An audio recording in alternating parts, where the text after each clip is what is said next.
So rosés come from all over the world. They are made in a variety of different styles. But one thing that rosés are not are the sweet, cloying, white zinfandel or blush wines that are still on the market today, but were really, really popular about 10, 15 years ago. Rosés are almost always dry wines, and you can expect flavors of strawberries, raspberries, tart cherries. Oftentimes rosés will have herb flavors like mint or basil or oregano. And also some rosés will have a little bit of a citrus flavor like blood oranges or grapefruit. To understand about rosés, I think it's important to understand how rosés are made. Rosés are always made from red grapes. They're made from things like Syrah or Grenache or Cabernet or Pinot Noir even. So when you make rosé, you're making them from red grapes. But when you squeeze a red grape, the juice runs clear. Rosés get their color from the skin of red grapes, just like red wines do.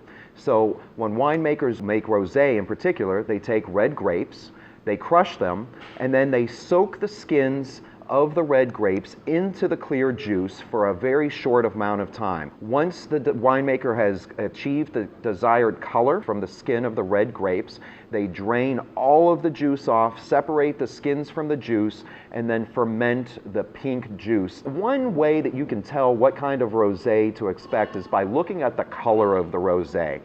So rosés can be very, very pale in this beautiful salmon color, and they can be very, very dark and deep red color. The flavor profile can closely follow the color of the wine. So if you see that a wine is very pale, you can expect very light, tart, raspberry or strawberry flavors. If the rosé is really dark in color, you can expect darker cherry flavors, really ripe blackberry flavors, and you can expect the wines to be a little bit richer in body as well. This rosé from Chinon is made from Cabernet Franc and has a very, very dark berry cherry flavor to it. The next two rosé are among my very favorite in the store, and they happen to be very inexpensive. The interesting thing about both of these rosés is that they're made from primarily Syrah grapes. However, they're made in a very, very different style.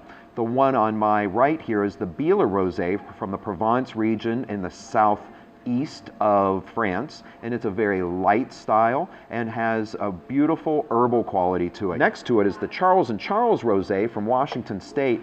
It too is primarily Syrah, but it has really deep, dark, rich berry, cherry flavors that go really, really well with barbecue. To learn a little bit more about what kind of food pairs with rosé, let's go to Nick's on Broadway and talk to chef owner Derek Wagner.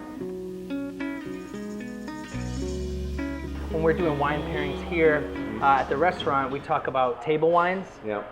You know, we all have individual tastes and things that we might gravitate towards, but we look for when we have larger groups or families or a mixed group of maybe younger and older people with different palates, we try to find those wines that will make great table wines that'll go well with if you're having steak, I'm having fish, you know, or someone likes dry wines, someone likes sweet wines. We don't want to order 2 bottles. Let's find something that goes in the middle, and many of our rosés are often wonderful table wines in that way, where they just go with just about everything. Yeah, that makes me happy. Yeah. We like to buck the tradition of that, you know, it only has this one place, it can only be drank in the early springtime, it only goes, as much as it goes wonderfully with oysters, and we often do a lot of shellfish pairings with it, that it goes with other things as well, and things that people just normally wouldn't think or gravitate towards. One of the things right now that we think that it goes exceptionally well with is fish and vegetables. So for brunch, we'll do a lot of fresh fish, and we'll often leave the skin on and let it get nice and crispy. So it gets that minerally, briny, you know, just salt water, beautiful, beautiful flavor. We'll put the fish right on top of mixed vegetables, and right now we have beautiful spring vegetables, asparagus, fiddleheads. We get local, Rhode Island mushrooms, which you get a little earthiness, you get a little crisp vegetal, you know, flavor going on with all the green veggies. Derek, thank you so much. This has been really fun chatting with you. You're welcome. Cheers. Cheers to you. Cheers to rosé. Yeah, rosé.